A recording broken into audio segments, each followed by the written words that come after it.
Hey guys, it's your boy Cal, and listen, before we get to the video, I just want to take the time to say thank you so much for your support. No matter if you're a YouTuber who takes it seriously and does it for a job or career, who gets monetized, or you're just a YouTuber who does it casually like I do. It can be very hard sometimes. It can be very hard, very challenging to not just make the videos and edit them and come up with ideas, but it takes a lot of motivation to keep us going, like mentally and emotionally, to put in the work, especially when we don't always see the results.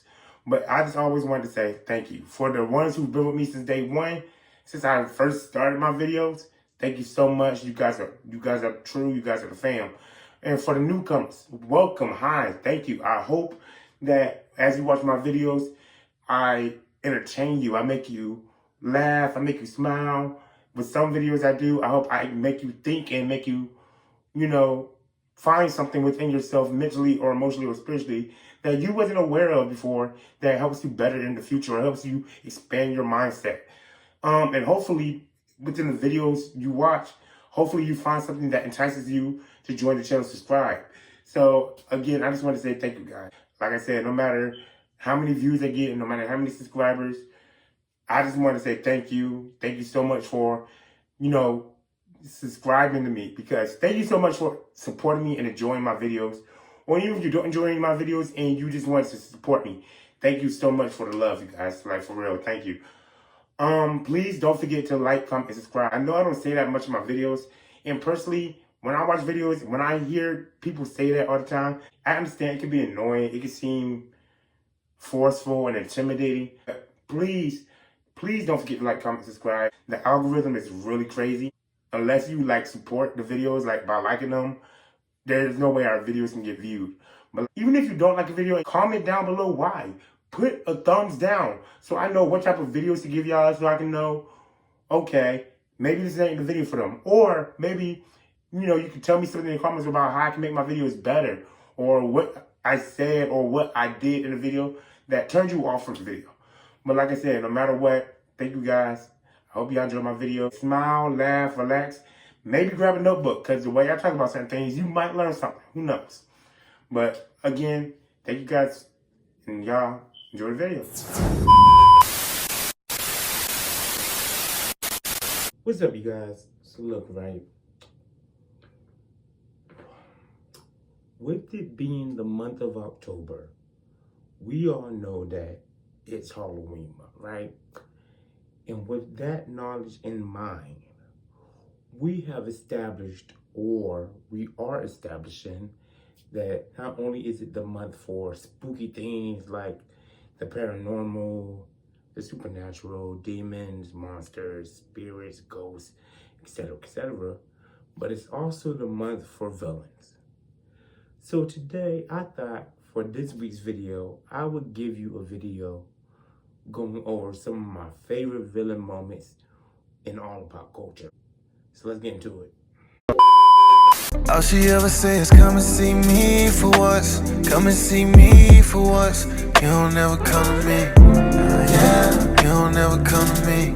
Yeah. All she ever say is come and see me for once. Come and see me for once. You don't ever come to me. Yeah. Alright, y'all, so look. I'm only giving y'all 7 to 10 because there's more I could think of, and there's more I can't think of right now on the top of the dome. And if I want to do like this for next year or whatever, I want to be able to go through the shows I'm watching or haven't finished watching, find more villains, read more books and stuff to get more insight. Now, when it comes to this video, there are some mentions I'm not going to mention in regards to characters and their moments. For example, Magneto and Azula are two of my favorite villains ever, and I think they both have some incredible scenes. But the reason I'm not going to mention them in this video is because they will either be getting a separate video and or article, or they already have one, and most likely rather they already exist or they will be existing. The moments I can think of for both of them are already within that article and or video, and I don't see no need for repeating myself. But with that being said, the first villain moment that we're going to mention is the prison escape moment for Carnage in Venom 2, Let There Be Carnage. Now, when it comes to the Venom movies, I haven't seen the last one, and when it came to the first two, I either seen them completely but only seen them once, so I don't remember much of it because I wasn't a fan, or I seen parts of it and still wasn't a fan. Anyway, it goes, I don't like how they did the Venom movies for the ones I seen, but I don't care what nobody said. For some reason, this one scene of that movie stays in my head. This scene, I love this scene because not only did you get to see Cletus Cassidy's insane mental break, right? You get to see why he's so psychotic. And then when he becomes Carnage, you get to see just how much chaos he's enjoying creating. You get to see how much ruckus he's making. You get to see how he likes putting fear into people. You get to see the corruption. You get to see how violent and versatile he is. I love this scene. Scene to be stuck in my head when I don't like the Venom movies as it is. It just shows you how much I like Carnage as a character in itself and how much I enjoy the scene. The next scene we're going to mention, for some reason, I love this scene. Now, I wouldn't call him a villain. Well, he's definitely the villain of the movie. And the person I'm talking about is the ETA director from the Simpsons movie. What's his name? Like Rush Gargo or something like that. He's obviously the villain of the movie, or the antagonist, the person, you know, with the plans. Because even though he doesn't seem to be like doing some world conquering type crap or whatever, he does seem to have some type of ulterior motive, to the point where he doesn't want to show his plans to the president, and where he's so determined on blowing up their city. But the one scene I'm talking about is the scene where they escape. He's talking about making enforcements. I don't know why, but I love that scene. Anytime the scene come on, I like going ahead with him. I need 1,000 guys to make the soft guys tough, and I need the soft guys to be 1,000 guys to be tougher. And this is how I want them arranged. Bro, I love that scene. That scene lives in my head rent free. I love that scene so much. And then at the end, he's just like, "Sir, I think you've gone mad with power." Of course I have. Have you tried going mad without power? It's boring. No one listens to you. Like, it's amazing. I love that scene. All right, scene number 3. I've only seen this season once. Well, this CW series, DC series, only one, as opposed to the rest of them. And like, it's my first time learning about the character throughout the show. But the show I'm talking about is Black Lightning. But the scene I'm talking about, and the person I'm talking about, the villain Tobias Well, and the scene where he ripped Khalil's, or whatever his name was, where he ripped Painkiller's spine out of his back. Bro, what? That scene wasn't only brutal, it was tough. Like, his monologue, I don't care what nobody said, that scene was tough. That made me appreciate mobster type villains even more, bro. That made me appreciate the villains who are just, you know, drug dealers, or, you know, gang affiliated. That made me appreciate characters like Kingpin, Tombstone, and stuff. So these villains actually pretty tough.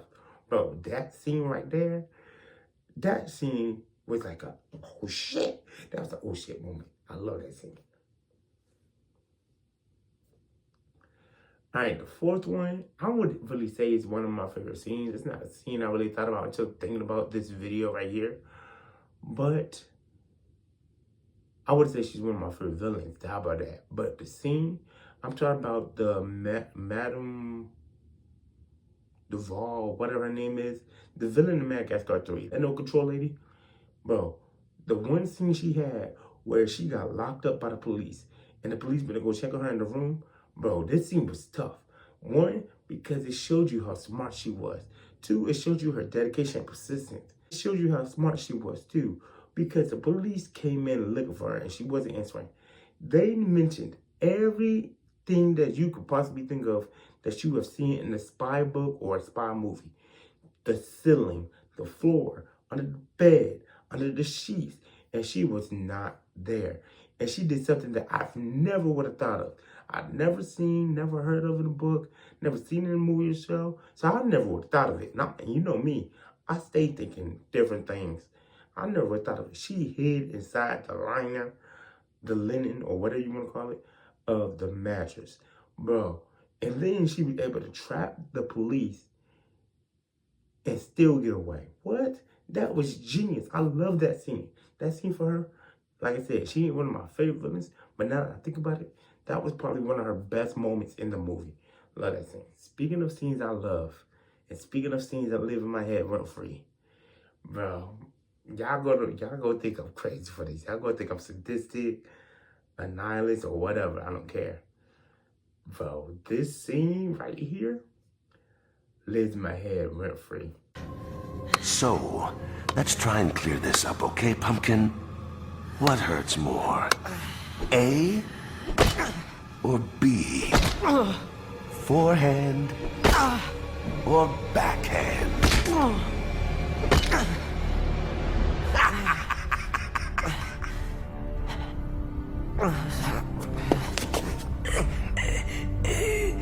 A little louder, lamb chop. I think you may have a collapsed lung. That always impedes the oratory. That's right. I'm talking about the scene in Under the Red Hood where Joker is beating Jason to death. I don't know why, but that scene lives in my head for free. I can repeat Joker's lines word for word. Oh, that looked like it hurts, lamb chop. Tell me, what hurts more? Backhand or front hand? It looks like you need to learn some manners. The last boy wanted to have some respect.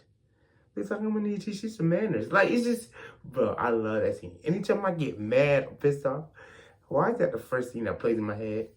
And I see myself being Joker, just beating somebody to death with like a broomstick or something. Like, it's just, I love that scene. That scene lives in my head rent free. One of my favorite Joker moments ever. And Joker got a lot of great moments. He has a lot of great moments between comics, between his appearance as Heath Ledger, between his other movies. Bro, Joker has a lot of great moments, but that scene right there, that scene lives in my head rent free. I don't give it nobody says. I love that scene. Alright, y'all. So y'all know me. I knew eventually I had to name some type of X-Men. And while I said I'm not going to name characters like Magneto, I'm not. But I will mention his daughter. Which daughter are we referring to? Scarlet Witch. Yes, I know they keep rebooting saying that he's not his daughter. I don't listen to that. I like the canon where Pietro and Wanda are his kids. But that's besides the point. Now, I'll mention her because even though I plan on doing a separate X-Men video with like favorite X-Men scenes and stuff, I think while she's Magneto's daughter, she's distant enough from the X-Men to have a scene in her own right. And the scene I'm talking about is the moment where the X-Men met her in X-Men Evolution. Bro, this was the scene right here that made it official that I appreciate Wanda better as a villain. Now, before the movies and before Brian Michael Bendis wrote his Avengers Assembled and New Avengers Run or whatever, I never really cared for the Avengers as a team. Never really read their comics. If I knew anything about them, it came from like appearances or little shorts they had in other comics I would read, or from the Avengers Everybody's Heroes show, right? Stuff like that. But I knew there was moments where she would be like a hero, like in the Avengers United We Stand terrible animated show, or stuff like that, right? And I never really connected with her as a hero. She didn't work for me. But seeing her cause all this shit, all this chaos, all this ruckus, her being so unhinged and everything within the mall, going against the Brotherhood, going against the X-Men while she was with the Brotherhood, and the X-Men running while the X-Men usually be on the Brotherhood's ass, that right there made it official, where I was like, oh yeah, if y'all gonna do anything with Scarlet Witch, make her either an anti-hero or a villain. That right here cemented it for me. Love that thing. All right, guys, so I think it's 6 so far. I'll do 2 more to make it even 8. The next one, it's gonna be, both of them are gonna be from Legend of Korra. The first one being the first time Amon met Korra. Bro, not only was I scared for Korra, like I thought, like, oh, you about to die or something. Like, that was one of the most devastating, and I'm not talking about like devastating, like sad, but one of the most fearful moments I have felt in the Avatar universe, whether it came to Aang or Korra, no matter who it came to. That's one of the most fearful moments ever. But for him to scare the Avatar, who was supposed to be more powerful than him to have no one on his side except martial artists with no powers and stuff, but for him to look her in the eyes, she frees up. She wants to stop working with the anti-task force and all that. Bro, on mine, this moment right here showed how bad of a motherfucker he was. This dude was bound from that moment on. I don't care what nobody says. Love that moment. And the next moment, they're technically like 3, 4 different moments, but I'm gonna count them all as one. Seems that all the moments are related. And that's the moment where each and every single member of the not White Lotus, Red Lotus broke out of prison. Bro, because from that moment, first of all, let's start with Zaire. You had Zaire's dope monologue. I don't know why. This dude stayed with the monologues, but they were dope as hell. He stayed with the monologues, right? The planning. Then you got to saw Gazon's determination and fierceness with his lava bending. We ain't never seen lava bending. What? That's the first time I seen a lava bender? That was fun and exciting. Then we got to see what her name was. Ming-Hua. And she had no arms, but still, she was able to water build like she had 8 arms. Like, what? What? And how she took everybody out. And then last you get Paul Lee or whatever her name was. Bro, her monologue. I ain't felt this warm in 15 years. And how she started just blowing shit. Bro, this right here solidified how, bro, you thought Azula's team was bad, right? You thought Azula's team was bad. Nah, these next people, they gonna give Korra a run for her money. I love that scene. I love that scene. I guess I can give y'all 2 more. Should I give y'all 2 more? I'm gonna give y'all 2 more. No, I ain't. Can I even think of 2 more? I get to go 1 more, but I don't like leaving it at a 9. That's kind of weird. I can give y'all 2 more. All right, number 9. Number 9 is gonna be Mother Gothel stabbing Flint. Now, I love this scene right here because if you was intimidated by Gothel for the first 75% of the movie, you had to be intimidated right there. Not only was that tower dark and brooding after that, she had Rapunzel locked up in chains. She snuck up on Flint, stabbed him, and then still had the nerve to cuff him and drag her daughter. Bro, what? Bro, right there, Mother Gothel was like, yeah, I'm a bitch. I don't care. Bro, we already knew she was a bitch, but right there in that moment, she was a bitch. Like that, bro. Love that scene. And scene number 10. I'm gonna give y'all another X-Men villain moment.